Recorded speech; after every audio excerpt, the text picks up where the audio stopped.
Sila pala ang mga artistang matangos na ang ilong simula pagkabata.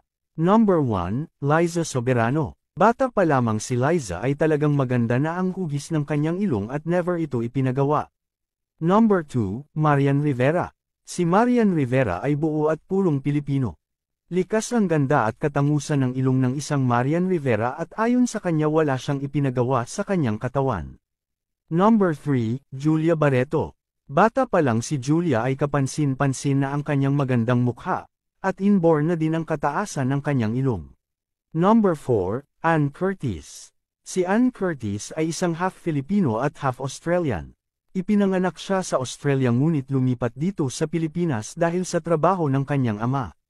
Bata pa lang si Ann ay di na matatawaran ang kanyang ganda at agad siyang nadiskubre ng iilang talent scout at napasok sa industriya dahil sa kanyang natural na ganda. Number 5, Angel Locsin. Isa din si Angel Locsin sa maituturing na may matataas na ilong sa industriya. Sa isang panayam inamin ni Angel na never niya ipinagawa ang kanyang ilong at talagang natural lang talaga ang hugis nito. Number 6, Bianca Umali. Isa din si Bianca Umali sa mga artistang nabiyayaan ng magandang hugis ng ilong. Sa isang panayam pinatunayan niya na hindi gawang salamat doc ang ilong nito sa pamamagitan ng pagpisil-pisil sa kanyang ilong.